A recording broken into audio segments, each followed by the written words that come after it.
Let's dive into the RAG-based solution and learn it deeply. Okay, let's dive right into this explainer and learn exactly how to build a production-ready generative AI system using Azure and .NET.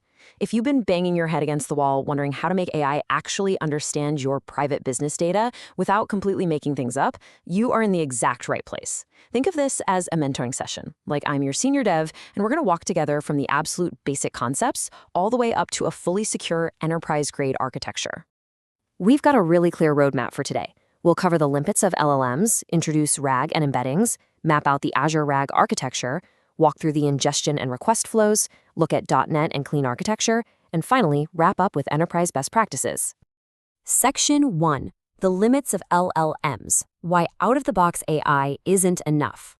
So the crucial point we have to understand right out of the gate is that standalone large language models have some pretty severe bugs when it comes to enterprise use. First off, they hallucinate. If they don't know an answer, they'll just confidently invent one. Second, they have absolutely zero access to your private company data. An out-of-the-box model doesn't know anything about your specific HR policies or your proprietary code base. Third, they're frozen in time by their training knowledge cutoffs. And finally, if you try to hack around this by just pasting massive documents directly into the chat prompt every single time you ask a question, you are going to burn through expensive processing tokens incredibly fast. Section 2. Introducing RAG and embeddings. Grounding AI in reality. To fix all those issues, we use retrieval augmented generation, which the industry just calls RAG. The best way to think about RAG is like handing the AI an open book exam. Instead of forcing the model to guess or rely on its outdated memory, our system searches your private company documents first, grabs the exact right paragraphs, and basically tells the AI, hey, answer the user's question, but only use this specific information.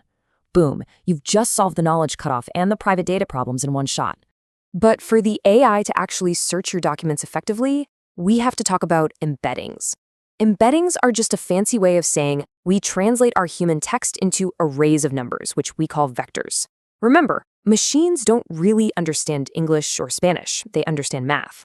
By turning our sentences into vectors, the machine can actually grasp the semantic meaning and context behind our words. And this distinction perfectly illustrates why Azure AI Search acts as our vector database. Traditional keyword search is pretty dumb. It blindly looks for exact text matches. If you search for the word canine, it'll completely miss a highly relevant document that only uses the word dogs.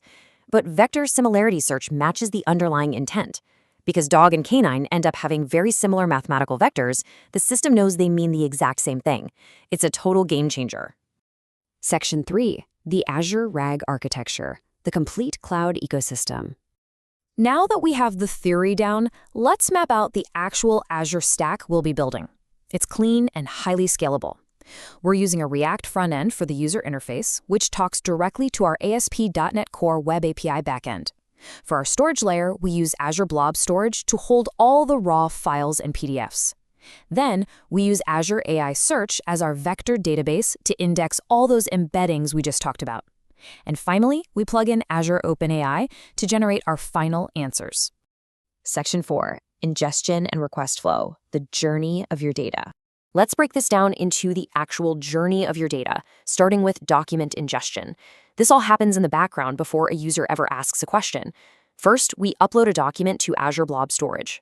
Then, our backend extracts the text and chops it up into smaller, manageable pieces that we call chunks. Next, we generate embeddings for those chunks and securely store those mathematical vectors in the Azure AI Search Index. This entire process is what builds our highly searchable knowledge base. Then we have the request flow. When a user finally asks a question on the front end, our backend intercepts it and immediately generates an embedding for that specific question. It takes that new math vector and asks Azure AI Search to perform a similarity search against all the document chunks we stored earlier. Once the database retrieves the top relevant chunks, let's say the 3 most relevant paragraphs from a massive 500-page manual, we construct our prompt. We combine the user's question with those 3 paragraphs to ground the AI. This is the magic step that drastically reduces hallucinations because the AI is strictly boxed into that specific context. Azure OpenAI then generates the answer and streams it right back to the user, making it feel fast and responsive, just like ChatGPT. Now here's a massive pro tip regarding token consumption. Every single time you send text to an LLM, you are paying for tokens. By chunking your massive documents and creating those embeddings during the ingestion phase, you ensure you're only ever sending tiny, highly relevant snippets to the AI at query time. This is why RAG significantly reduces your token usage and overall cost. You aren't passing a giant textbook to the AI for every single question. When you compare a system without RAG to one with RAG, the difference is honestly night and day. With RAG, you're looking at massive improvements in accuracy and cost efficiency. It scales effortlessly, and you completely bypass those annoying context window limits because you're only injecting bite-sized data. And most importantly, those hallucinations drop to near zero. So as your mentor here, I know exactly what you're thinking. The theory is great, but how do we actually wire this up in a .NET application? Section 5. .NET and Clean Architecture. Writing enterprise-grade code.